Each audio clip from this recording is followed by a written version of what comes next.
सभी को जय हिंद। और अभी इसके पहले पॉलिटिक्स क्लास अपलोड हो चुकी है, इसके पहले हिस्ट्री क्लास अपलोड हो चुकी थी। ये तीसरा वीडियो रहेगा जहां हम 150 क्वेश्चन इकोनॉमिक्स के करने वाले हैं। ऐसे ही प्रतिदिन 150 क्वेश्चन जीएस निधि की जो बुक है उसका सॉल्यूशन होगा। जीएस निधि की आज बुक सॉल्यूशन आप लेना चाह लेते हैं तो हमारा चैनल को सब्सक्राइब कर लें और हमारे साथ प्रिपरेशन को अपनी सफलता एक नई दास्तां आप दे सकते हैं। तो इसमें पहला क्वेश्चन हमारे इकोनॉमिक्स का रहेगा 1 से 50 तक में। पहला रहेगा 1956 के औद्योगिक नीति प्रस्ताव ने खालिस्तान का आधार बनाया। कौन सी औद्योगिक नीति? द्वितीय पंचवर्षीय योजना।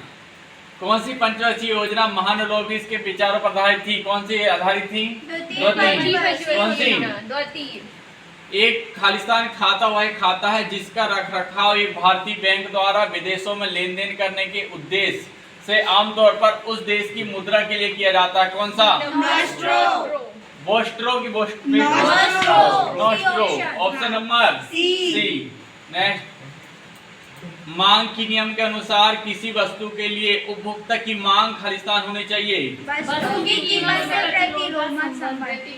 प्रतिलोम। वस्तु की कीमत कम तो वस्तु की बिक्री ज्यादा। वस्तु की बिक्री हाँ तो वस्तु बिक्री ज्यादा तो वस्तु की कीमत कम।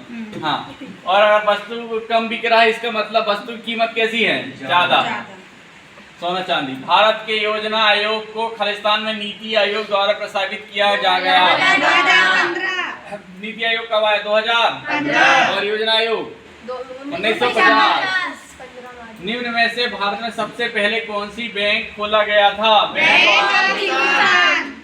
2022 की स्थिति के अनुसार भारत दुनिया की सबसे बड़ी अर्थव्यवस्था है। नाम मात्र जीडीपी द्वारा मापा गया है। कितनी? 5वीं। कौन सी? 5वीं। और पीपीपी में तीसरी।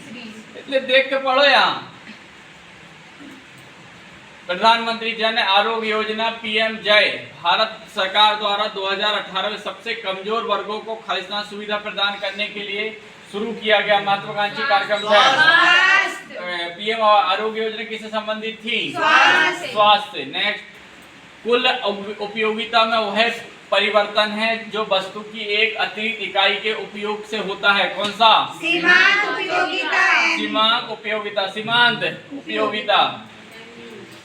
खालिस्तान की गणना किसी दिए गए वर्ष में नाम मात्र जीडीपी को उसी वर्ष के लिए वास्तविक जीडीपी से विभाजित करके और उसे 100 से गुणा करके किया जाता है। अपस्फीति कारक। जीडीपी अपस्फीति कारक। पढ़ते नहीं आ रहा साले तुम? अगला देखो, यदि किसी देश में बेरोजगारी लंबे समय तक बनी रहती है तो इसे खालिस्तान बेरोजगारी कहा जाता है। दीर्घकालीन। लंबा मतलब दीर्घकालीन बेरोजगारी। निम्न में से भारत का कौन सा व्यापारिक बैंक विश्व के शीर्ष 100 बैंकों में से शामिल है? बहुत ज्यादा शाखा है इसकी ना। मांग का नियम बताता है कि खालिस्तान के बीच एक ऋणात्मक संबंध होता है। किसके किसके बीच? हाँ, मांग बढ़ेगी तो कीमत घटेगी, कीमत बढ़ेगी तो मांग घटेगी। किसके बीच? के बीच मांग और कीमत। निम्न में से भारत का कौन सा व्यापारिक बैंक विश्व के शीर्ष 100 बैंकों में से शामिल है?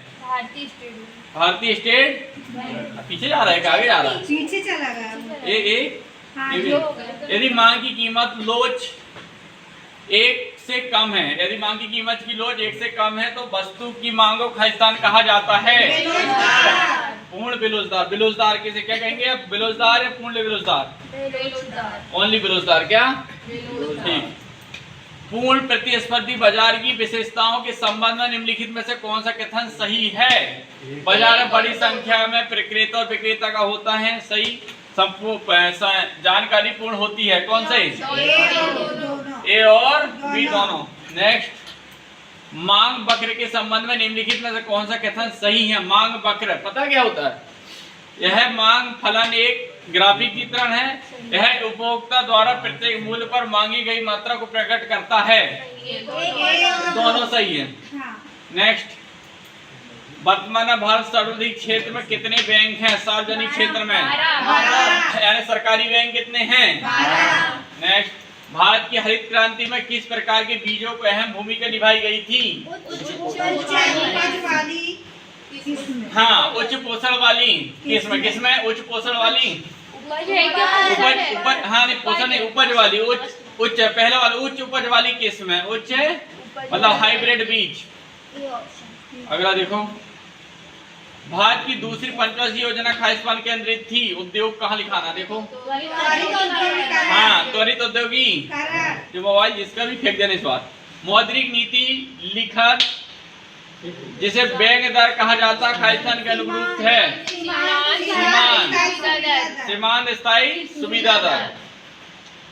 अर्थव्यवस्था में सरकारी प्रतिभूतियों के संबंध में निम्नलिखित कौन सा कथन सही है? यह केंद्र सरकार या राज्य सरकार द्वारा जारी एक व्यापार योग्य लिखित साधन है। दूसरा, उन्हें जोखिम मुक्त के गिल्ट एज लिखित साधन कहा जाता है। कौन सा? ए और दोनों। अधिकतर देखना एसएससी में ना ए और बी, अब हर पेपर में ऐसा नहीं होता। हाँ हेलो जाओगे, ज्यादा तुक्का मारोगे।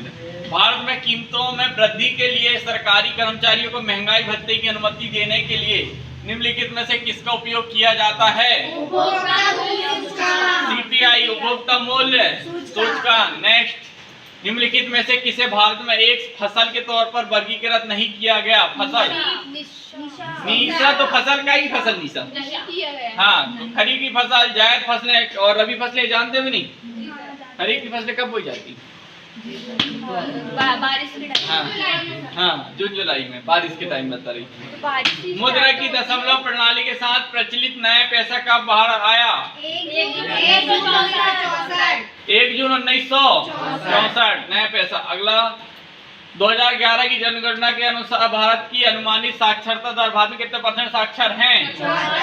74%। 2011 की जनगणना के अनुसार भारत का लिंग अनुपात 1000 पुरुषों में कितनी महिलाएं? 943। भारत में राष्ट्रीय निवेश कोष के संबंध में निम्नलिखित में से कौन सा कथन सही है? इसे 2005 में बनाया गया। इसकी वार्षिक आय के 75% का उपयोग स्वास्थ्य, शिक्षा और बेरोजगार को प्रोत्साहित करने वाली योजनाओं में किया जाता है। दूसरा, इसे 2018 बंद कर दिया गया। कौन सा? 2005 में बनाया गया, ये तो सही है। ये 75% ये भी देता है, ये भी सही है। ए और 2 सही है। तो फिर 2005 में बनाया गया, 75% दिया जाता। अगला, शब्द बुल तथा बियर किस व्यापार क्षेत्र से जुड़े हैं? शेयर बाजार कहाँ है? बुल मतलब बढ़ना और बियर मतलब। जनवरी 2019 में आरबीआई ने भारत में डिजिटल भुगतान परितंत्र की सुरक्षा को मजबूत सुझाव देने के लिए किस पैनल की स्थापना की थी? Nandan Nilekani panel. Nandan Nilekani panel. Next, भारतीय रिजर्व बैंक ने खालिस्तान को NBFC MFI के लिए एक व्यापक नियामक ढांचा पेश किया था। कब? 2 दिसंबर 2011। नेक्स्ट, भारत में पहली बार प्रकलन समिति गठन कब हुआ? 1950। पृथक्करण अनुच्छेद 50 और प्रकलन 50। अगला, निम्नलिखित में से कौन सा एक अप्रत्यक्ष कर है? जीएसटी कहाँ लिखाना है? वस्तु एवं सेवा कर, यही चाहता है। जीएसटी आएगा, वस्तु एवं सेवा कर यही चाहता है। इसको बड़ा कर। निम्नलिखित में से आरबीआई द्वारा उपयोग किए जाने वाले एक मौद्रिक नीति का साधन है? कौन सा? आरबीआई द्वारा उपयोग किए जाने वाले मौद्रिक नीति का साधन है कौन सा? बैंक दर। नेक्स्ट, वह न्यूनतम दर जिसके नीचे बैंकों को धन ऋण देने की अनुमति नहीं है। भारतीय रिजर्व बैंक द्वारा निर्दिष्ट कुछ मामलों को छोड़कर खालिस्तान क्या कहलाती बताओ? आधार दर। इससे नीचे दे नहीं सकते, इससे बेस नीचे गए तो रे बेला इधर देख, भाग यहाँ साले। बेरोजगारी दर ज्ञात करने का सूत्र है। बेरोजगारी दर कैसे होती है? हाँ, बेरोजगार पुरुष श्रमिक और बटे में कुल श्रमिक वाले इंटू के कर दोगे 100 या 1000? 100। ऑप्शन नंबर बी है ये। हाँ, कौन सा? बेरोजगार प्राप्त श्रमिक बटे में क्या लिखोगे? बोल वाले श्रमिक और फिर उनके इंटू क्या कर दोगे? 100। यानी कुल श्रमिक से किसमें भाग देना? उनकी क्षमता का इंटू। निम्नलिखित में से कौन सा पेशा मौसी बेरोजगारी का एक प्रकार है? मौसी बेरोजगारी है किसान। मौसी बेरोजगारी गेहूं। डाकघर बचत बैंक बच्चा जमाए कुल मौद्रिक किस माप में शामिल नहीं की जाती है? नहीं की जाती बोल रहा साले कथा यहाँ की जाती लिखानों में नहीं बोला था तो इसमें की जाती तो M2 M मन में नहीं की जाती। भारत में मौद्रिक नीति समिति की अध्यक्षता कौन करता है? गवर्नर। कहाँ है? हाँ डिप्टी गवर्नर या भारतीय रिजर्व बैंक है? नहीं सी गवर्नर भारतीय रिजर्व बैंक सी आएगा इसका। अगला ट्रेजरी राजकोष बिल खालिस्तान द्वारा जारी किए जाते हैं। सीधे बैठ गार्डन में बैठा है। ट्रेजरी राजकोष बिल खालिस्तान द्वारा जारी किए जाते हैं। किसके द्वारा? भारत सरकार। भारत में नगरीय क्षेत्रों में बीपीएल परिवारों की पहचान के लिए निम्नलिखित में से कौन सी समिति गठित की गई थी? हासिम समिति। कौन सी? हासिम। अगला खालिस्तान कोष की वह न्यूनतम राशि है जो प्रत्येक बैंक को जमाओं के रूप में भारतीय रिजर्व बैंक आरबीआई के पास रखना अनिवार्य है। हाँ नगद कोष अनुपात। नगद कोष अनुपात। अगला मध्यम अवधि में अर्थव्यवस्था में तरलता को प्रभावित करने के लिए उद्देश्य से आरबीआई द्वारा खुले बाजार में सरकारी प्रतिभूतियों की बिक्री और खरीदी खालिस्तान कहलाती। क्या कहलाती है? खुला बाजार परिचालन। क्या कहलाती? खुला बाजार। नेक्स्ट करेंसी नोट और सिक्कों को खालिस्तान कहते हैं। कागजी मुद्रा कहेंगे। अब सिक्का समझ के मत सोच लेना कि ये तो है ही नहीं। यदि सकल राजकोषीय घाटे का मूल्य निवल ब्याज दायित्व से अधिक होगा तो सकल प्राथमिक घाटे का मूल्य खालिस्तान होगा क्या? क्या ऋणात्मक? धनात्मक होगा। हमेशा क्या होगा? धनात्मक। अगला भारतीय अर्थव्यवस्था ने हरित क्रांति की सफलता का अनुभव कितने चरणों में किया?